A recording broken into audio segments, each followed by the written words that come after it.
దీన్ని సరిదిద్దుకుంటారో, దీనికి ఎవరు కారకులు చేస్తారో, సనాతన ధర్మాన్ని కాపాడేటువంటి గొప్ప నాయకులు ఏం సమాధానం చెప్తారో అందరూ కూడా ఎదురు చూస్తూ ఉన్నారు. ఏదేమైనప్పటికీ నిన్న జరిగినటువంటి ఘటన చాలా దురదృష్టకరం.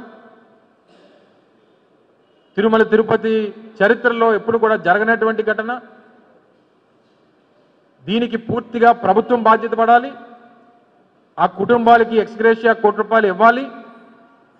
దీనికి ఇన్వాల్వ్ అయినటువంటి ఈ నిర్లక్ష్యానికి కారకులైనటువంటి అధికారుల్ని, అది జేఈఓ దగ్గర నుంచి, కలెక్టర్ దగ్గర నుంచి, ఎస్పీ దగ్గర నుంచి సంబంధించినటువంటి అధికారుల వరకు అందరినీ సస్పెండ్ చేయాల్సినటువంటి బాధ్యత ప్రభుత్వం మీద ఉంది. దీనికి వైఎస్ఆర్ కాంగ్రెస్ పార్టీ, రాష్ట్ర ప్రజలు డిమాండ్ చేస్తూ ఉన్నారు. ఇటువంటి ఘటన జరగకుండా, పునరావృతం కాకుండా చూసుకోవాల్సినటువంటి బాధ్యత ప్రభుత్వం మీద ఉన్నప్పటికీ వారంతా బుర్ర దాని మీద పెడతారన్నటువంటి ఆలోచన ప్రజలకి లేదు, అంత నమ్మకం ప్రజలకు లేదు. ఇప్పటికన్నా గతంలో సుబ్బారెడ్డి గారినో, లేకపోతే కరుణాకర్ రెడ్డి గారినో, లేకపోతే జగన్మోహన్ రెడ్డి గారి మీద ఏదో మతం ముద్ర వేసి ఆయన్ని ఏదో గతంలో లాగా తప్పు పట్టాలనేటువంటి ప్రయత్నం చేసేటువంటి పనులు మానుకుంటే మంచిది అనేటువంటిది కూడా వైఎస్ఆర్ కాంగ్రెస్ పార్టీ డిమాండ్ చేస్తూ, మరి చనిపోయినటువంటి కుటుంబాలకి వైఎస్ఆర్ కాంగ్రెస్ పార్టీ ప్రగాఢమైనటువంటి సానుభూతిని తెలియజేస్తూ ఉంది. వారి కుటుంబాలను అందరినీ కూడా పరామర్శిస్తాం, వారికి ధైర్యాన్ని కల్పించేటువంటి బాధ్యత, ఆ ప్రయత్నం చేస్తాం. ఏదైనప్పటికీ ఆ కుటుంబాలకి ఆ ప్రగాఢమైనటువంటి సంతాపాన్ని తెలియజేస్తూ వారికి ఆత్మకు శాంతి కలగాలని చెప్పి ఆ దేవుని కోరుకుంటా ఉన్నాం. Thank you.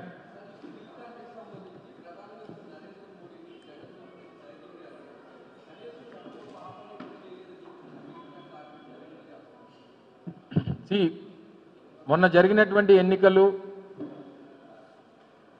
ముఖ్యంగా గాజువాకు సంబంధించి కానీ, లేదా విశాఖపట్నం జిల్లాలో పట్టణంలో జరిగినటువంటి ఎన్నికలు ఏ రకమైనటువంటి ప్రభావం స్టీల్ ప్లాంట్ అంశం అనేటువంటి చూపించిందో అనేటువంటిది అనేక సందర్భాల్లో మనం గడిచినటువంటి 6 నెలలు మాట్లాడుకున్నాం.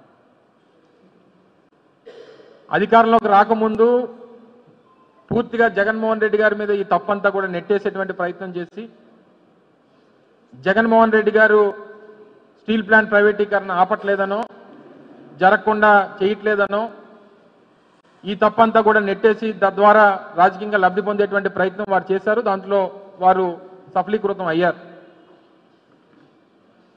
మే 7వ తారీఖు గాజువాక్ సభలో ఆ రోజు ఆపద్ధర్మ ముఖ్యమంత్రిగా జగన్మోహన్ రెడ్డి గారు విశాఖపట్నం ప్రజలను ఉద్దేశిస్తూ మాట్లాడినప్పుడు చాలా క్లియర్గా, కేటగారికల్గా చెప్పారు, మీరు అనవసరంగా మోసపోతా ఉన్నారు. పొరపాటును కానీ మీరు కానీ కూటమికి ఓటేస్తే అందరూ కలిసికట్టుగా స్టీల్ ప్లాంట్ని అమ్మేస్తారనేటువంటి మాట ఆ రోజు జగన్మోహన్ రెడ్డి గారు చెప్పారు. వినలేదు. సరే, కూటమికి ఓటు వేశారు. ఓటేసి 7 నెలలు అయింది. ప్రధానమంత్రి గారు విశాఖపట్నం వచ్చారు. కనీసం స్టీల్ ప్లాంట్ మాట ఎత్తేటువంటి ధైర్యం చేయకపోతే వీళ్ళు స్టీల్ ప్లాంట్ని ప్రైవేటీకరణ కాకుండా కాపాడతారనేటువంటి ఆలోచన ఇంక ప్రజలకు ఏముంటుందో చెప్పండి. జగన్మోహన్ రెడ్డి గారు ఇదే 2022 నవంబర్ 6వ తారీఖు అనుకుంటా, సబ్జెక్టు కరెక్షన్, నాకు డేట్ జ్ఞాపకం లేదు కానీ నవంబర్ 12 అనుకుంటా, నవంబర్ 12వ తారీఖున విశాఖపట్నం ఇచ్చేసినప్పుడు ప్రత్యేక హోదా విషయం కానీ, రైల్వే జోన్ విషయం కానీ, స్టీల్ ప్లాంట్ విషయం కానీ, ఇవన్నీ కూడా అదే 2-3 లక్షల మంది ప్రజలు సమక్షంలో ప్రధానమంత్రి గారిని ఇవి మాకు వేరే అంశాలు ఏం అవసరం లేదు, ఇవి మాకు చేసి పెట్టండి అని చెప్పి ఆ రోజు జగన్మోహన్ రెడ్డి గారు అడిగారు. నిన్న అసలు రాష్ట్రం గురించి కానీ, రాష్ట్ర ప్రయోజనాల గురించి కానీ, రాష్ట్ర అవసరాల గురించి కానీ మాట్లాడినటువంటి వ్యక్తి ఎవరున్నారు చెప్పండి నిన్న వేదిక మీద? మోడీ గారి తాలూకా భజన తప్పితే, ఆయన్ని పొగడతలతో ముంచెత్తి ఏదో ఆయన దగ్గర ఏదో మార్కులు కొట్టేద్దాం అనేటువంటి ప్రయత్నం తప్పితే, రాష్ట్ర అవసరాలు, రాష్ట్ర ప్రయోజనాల గురించి మాట్లాడినటువంటి సందర్భం నేను ఒక్కటి చెప్పమనండి. మరి దీన్ని ప్రజలు ఆలోచించుకోవాలి, ప్రజలు బేరీ చేసుకోవాలి. ఏ నాయకత్వం ఎవరి గురించి ఆలోచిస్తుందో, రాష్ట్రం గురించి ఆలోచిస్తుందో లేదా అనేటువంటిది ప్రజలు ఆలోచన చేయాలని చెప్పి నిన్న ప్రసంగాల ద్వారా దయచేసి ప్రజల్ని గమనించమని చెప్పి మీ ద్వారా కోరుతా ఉన్నా. మళ్ళీ అక్కడికి ఎందుకు వెళ్ళాం?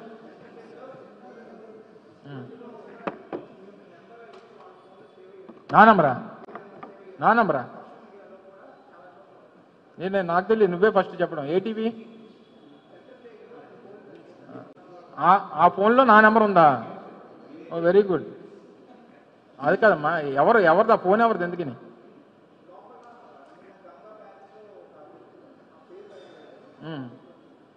నా ఫోన్ నెంబర్ ఉంది, నువ్వు చెప్పడమే, నా TV5 వాళ్ళు చెప్పడమే, నాకు తెలియదు.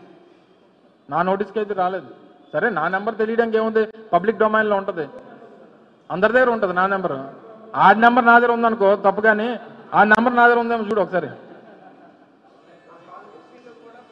అలా కాదమ్మా, తప్పులేదు. నేను రాష్ట్ర మంత్రిగా పనిచేశాను, జిల్లా వైఎస్ఆర్ కాంగ్రెస్ పార్టీ అధ్యక్షుడిని. గతంలో 2014 నుంచి 19 వరకు జిల్లా పార్టీ అధ్యక్షుడు పనిచేశాను. తర్వాత 5 సంవత్సరాలు ఎమ్మెల్యేగా, 2.5 సంవత్సరాలు మంత్రిగా పనిచేశాను.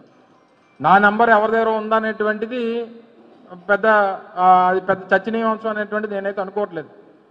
నువ్వు చెప్పినవాడు ఎవడైతే దొరికిన దొంగ ఎవరి దగ్గర నంబర్ నా దగ్గర ఉందనుకో, అది తప్పు. ఆడికి నాకు కనెక్షన్ ఉందని నువ్వు చెప్పడానికి అవకాశం ఉంటుంది. ఏదో సినిమాలో చెప్తారు, నేను చిరంజీవి గారి ఫ్రెండ్స్ అంటే, ఎలా ఫ్రెండ్స్ అంటే, నాకు చిరంజీవి తెలిసి చెప్ప, చిరంజీవికి నేను తెలియదు అని అంటారు. అదే డిఫరెంట్ స్టోరీలు. కానీ నువ్వు చెప్పింది నాకు కొత్తగా ఉంది ఇప్పుడు సబ్జెక్ట్.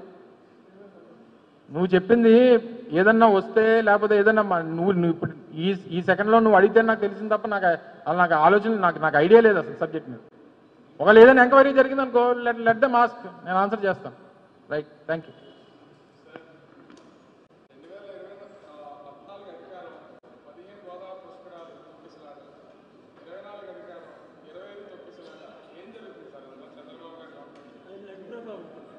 సరే మా ఇప్పుడు ఇది సందర్భం కాదు కానీ అంటే కొన్ని మనం చేసినటువంటి పాపాలు, మనం చేసినటువంటి తప్పులు, మన హయాంలో జరిగేటువంటి ఘటనలకు కారణం అవుతాయనేటువంటిది శాస్త్రంగా చెప్తుందా, లేకపోతే జరుగుతున్నటువంటి కాలం చెప్తుందా అనేటువంటి దానికి అనేక ఇటువంటి ఉదాహరణలు ఉన్నాయి. గతంలో వైకాల మండపం ఉండేది తిరుపతిలో, మీ అందరూ తెలుసు. అప్పట్లో చిన్నజీయర స్వామి వారు కూడా ఆ వైకాల మండపాన్ని తొలగిస్తున్నప్పుడు ఆయన దాన్ని వ్యతిరేకించారు. తర్వాత సరే, ఎందుకు జరిగింది, ఎలా జరిగింది అనేటువంటిది అలిపిరి ఘటన జరిగింది, చంద్రబాబు నాయుడు గారి మీద బాంబ్ బ్లాస్ట్. తర్వాత ఇన్సిడెంట్స్ ఒక్కొక్కటి దానికి, అంటే దైవం నమ్మినటువంటి వారికి ఒకలాగా ఉంటుంది, దైవం నమ్మనటువంటి వారికి ఒకలాగా ఉంటుంది.